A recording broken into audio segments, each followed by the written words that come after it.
Hi! On the Woodpecker today, I installed the motor and finished the bottom enclosure.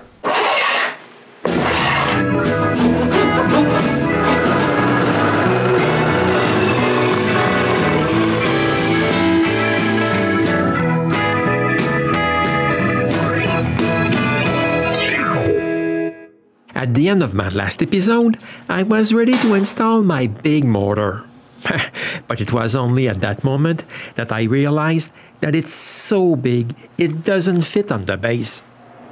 I measure what I need to add and prepare some wood.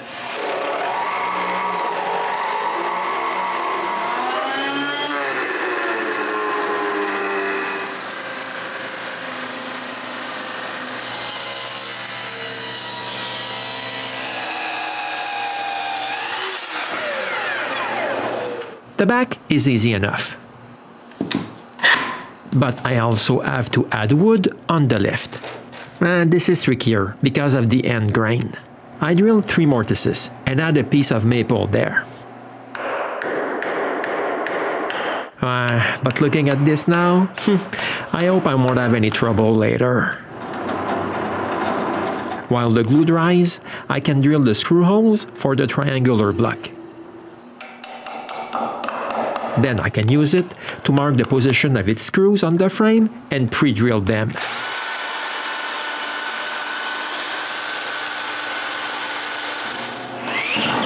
Then I screw it in place.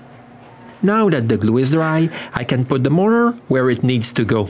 But I notice that the belt is too high for the frame, so I cut a bit of wood.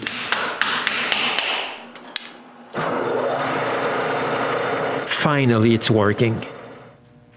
To figure out the placement of the motor's bolts, I cut a piece of masonite to the size of the motor base and drill 4 holes, exactly where the motor's holes are. Then I can use this to mark the placement for the motor's mounting bolts. The last 2 holes are a breeze to drill. But for the other 2, I need to lay the saw on its back. To avoid a catastrophe, I ask Alain to undo the clamps and I lay the saw on its back. With the saw down, I can drill the remaining 2 holes. Then, with a bigger drill bit, I make a recess for the bolt's head.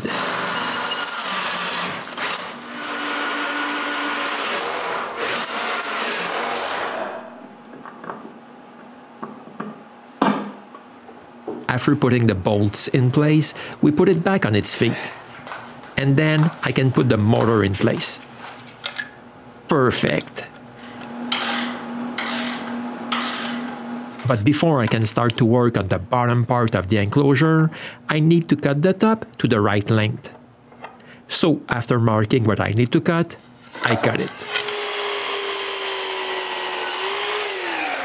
Put it back on the saw.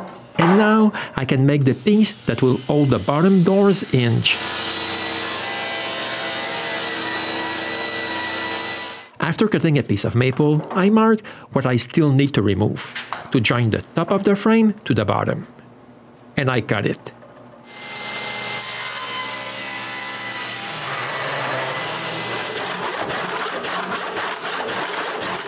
I also make a decorative cut just before drilling the screws holes.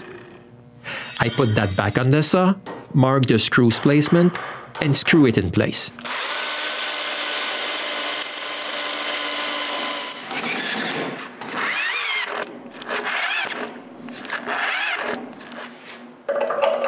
I have the piece for the right of the bottom frame door. I need one for the one on the hinge side.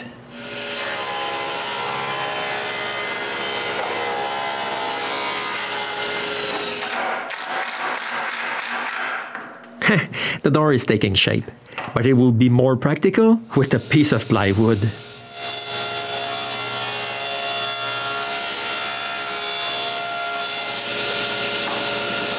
Now that I have some plywood, I can glue the last piece I cut on it. But I still need to cut more wood for the rest of the door's frame.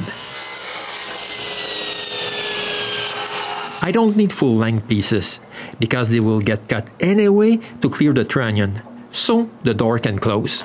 I begin by gluing the top piece. But when I try the door in place, I can see that I should have cut the wheel's shape. I trace it, and lucky I checked that right away, the glue is not set yet. Then I cut the half circle.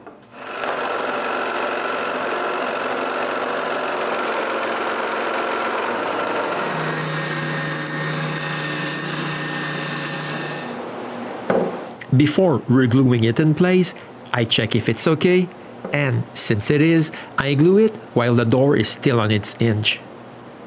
For the piece on the right, I spread glue on it and clamp it directly onto the saw. This way, I'm sure it's at the right place. Now I can take the trunnion, hold it where it's supposed to be, and trace its shape on the bottom door. Then I can cut the door. But to do that, I have a lot of pieces to put back onto the saw. But I had to trace the shape on the front of the door. I need to transfer that shape to the back. So I drill a small hole at each corner of my shape.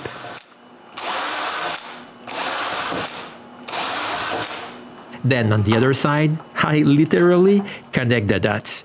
Then I cut it.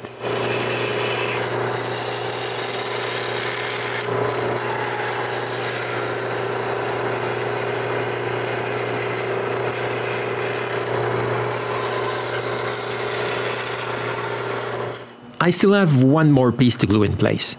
I begin by tracing the wheel shape on it, and I cut it.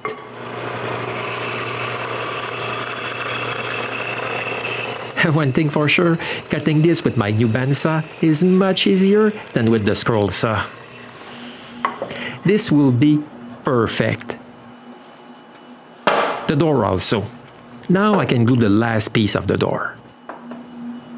I need also to close the top of the door, so after cutting a piece of plywood, I glue the last piece of the door. I also need to cover this part of the blade.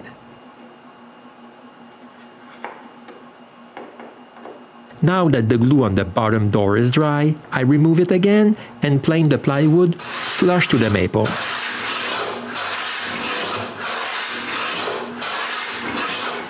The last thing to glue for the top enclosure is this plywood filler strip just here. Now I need to close this hole. I don't want any dust flying all around. First of all, I cut a piece of maple in a L shape and glue it onto the bottom door.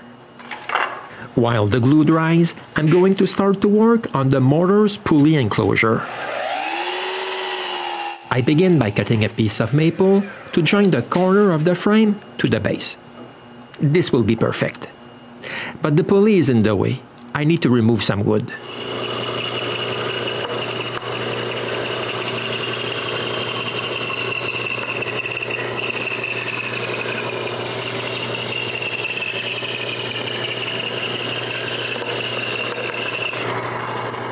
Perfect. But I notice that I still need more wood down there. I cut a piece. But this time I have no place to clamp it. So I glue and screw it in place.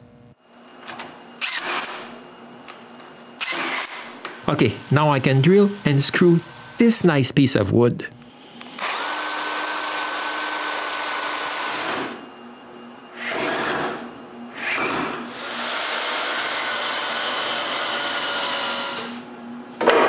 Then I find a plywood scrap and trace the shape of the cover on it. Cut it and screw it in place.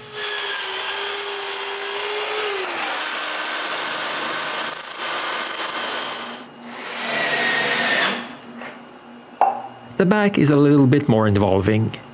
First, I need to glue a strip on the frame. After removing the mortar, I can cut the shape of the back on a piece of cardboard. It's much easier to stick pieces of cardboard together than cutting wood.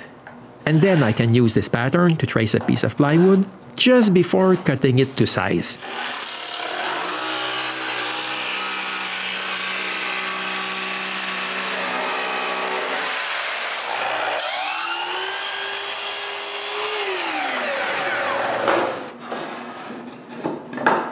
Perfect! I just need to drill some holes for the screws. But with a full piece, I won't be able to put the mortar back. So I mark the placement of the mortar's shaft, drill and cut for a slot.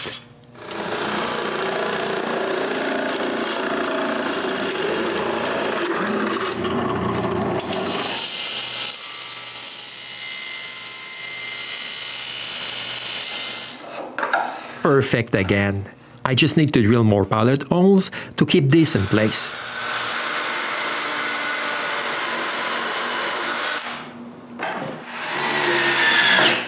Then I put everything back together and sand the plywood flush to the solid maple.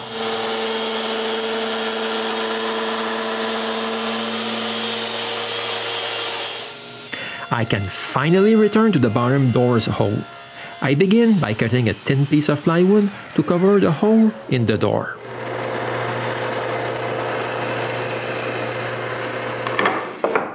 Then the side will be made of 18mm plywood. But the guide is in the way. I need to remove some wood onto the plywood.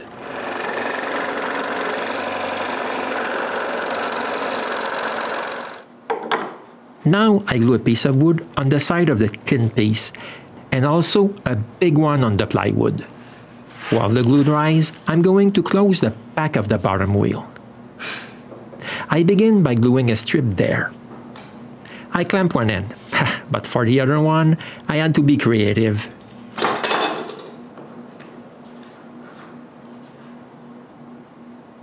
I also glue another block, just left of the big bottom shaft's block. Now that the glue is dry, I can glue both glue ups together. On the plan, there's also a long piece of wood that holds the cover in place. I mark what I need to remove and remove it.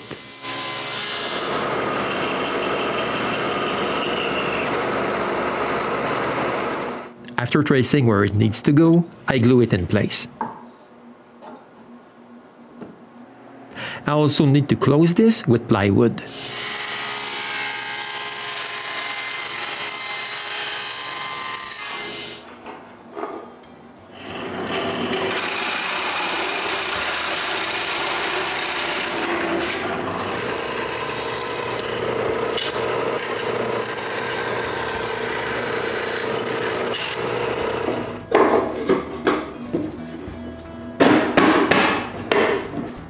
Then I glue a small block under the long support.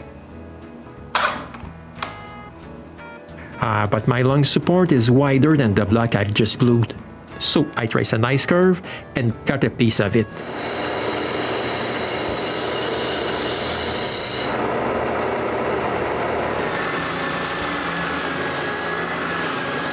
I also need to drill a hole for the bolt which will keep this in place. Speaking of bolt, I need to drill a hole for the insert I'm going to use. So after marking where I need to put it, I make another drilling guide and drill a hole for the nut.